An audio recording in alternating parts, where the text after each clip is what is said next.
The opinions expressed in the video you are about to see are solely those of boattest.com and its test captain. Hi, Captain Steve from boattest.com, and today we'll be doing a full test and performance review on what some consider to be the ideal cruising couple's boat, the Swift 44. The Swift 44 was designed as a replacement for the popular 42 while continuing to provide a symbol of escapism and comfort that stays true to the Swift lineup. Let's see how they've done as we first take a look at the operational layout. Let's start with the big picture. The Swift 44 has a length overall of 45 feet 6 inches, a beam of 13 feet 11 inches, and a draft of only 3 feet 5 inches. With an empty weight of just over 24,000 pounds, full fuel and 3 persons on board, we had a test weight of 26,752 pounds. Boarding is via either a walk-through from the swim platform or a door in the starboard bulwarks. The 44 has an asymmetrical layout with the starboard side deck a bit wider than the port. Teak decking is optional. A door blocks the weather on the starboard side, and it's also on this side that we find the bulwarks door and fuel fills under a step to the bow. At the bow we have rails that are 29.5 inches high and 1.5 inches thick. The teak cap rail and pulpit are the only wood in sight, which makes for low maintenance. The Lumar windlass is standard but only controllable from either helm. I'd like to see foot controls or a handheld remote at the bow. Take a look at these 16-inch cleats and the chafing strips just outside. With the salon table and carpet removed, you have access to the engine compartment. I found this compartment to be roomy enough for daily engine checks and light maintenance, but it could use a few more lights. All components are easily identified with clean wire runs, and all hoses are properly double clamped. There's lots of sound protection, which is why I only measured 79 decibels in the salon at full speed. The lower helm is to starboard, just across from the galley. It features an angled mount that houses an optional 12-inch display. A recessed area just ahead holds stuff and includes a 12-volt power supply.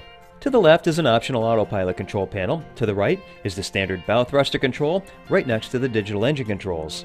Above are twin analog gauges flanking the Volvo Penta EVC display. Below is the rudder angle indicator. The double white helm seat has a full-length flip-up bolster and convenient footrest.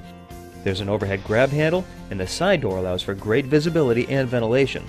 Visibility from the helm is nearly 360 degrees. Access to the Flybridge is from the cockpit stairway. The helm is forward and center mounted. I could easily look down the side while still within reach of the controls, and you do have visibility to the stern through the companionway, but I still would be docking from the lower station as it's so easy to do alone from there. As a fair-skinned Irish boy, I appreciated that the bimini top extended over the helm. The helm was largely the same as below, with the exception of a 9-inch display instead of the lower helm's 12-inch. As we got underway, I was immediately impressed with how responsive the 44 is at low speed. Even without power on, she remains responsive to the helm inputs. Turns were gentle enough to keep everyone on board comfortable. I measured a roughly 5-degree bank as we entered the turns. The 44 really is a nice handling boat. No matter how much I manhandled her, she remained composed and comfortable, not even spilling a drink on board. Visibility was outstanding thanks to the narrow window mullions and wraparound glass. While we had a flat, calm day, I did manage to find some wakes here and there, and the 44 sliced right through, throwing water well off to the sides and low with no pounding at all. As for performance, the twin 300 horsepower Volvo Penta D4 diesels pushed our test boat to a top speed of 25.6 knots at 2,600 RPM. At that speed, we were burning 28 gallons per hour for a range of 303 nautical miles. Best cruise is purely conjecture as the range decreases fairly linearly as you continue to add power. If I had to come up with a number though, it would be 22.6 knots at 3,250 RPM. At that speed, the fuel burn is 22.5 gallons per hour, which translates into exactly 1 nautical mile per gallon. That makes a great number for determining your endurance on any fuel remaining, and all calculations can be done in your head. Just be sure to subtract 10% of your remaining fuel as a safety margin before determining how far you can go.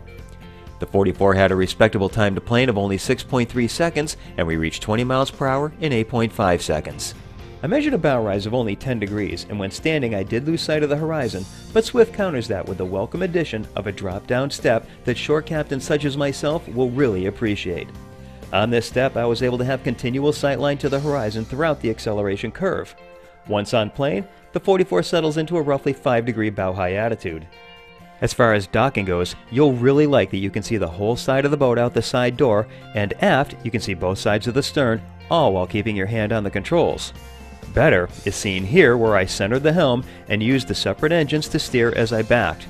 That gave complete controllability and accuracy with no need for the bow thruster until I went to lay up.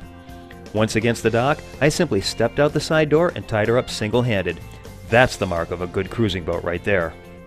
In my opinion, Beneteau managed to create a cruiser that can cruise nicely at planing speed and then loiter at the destination for extended periods, all without refueling.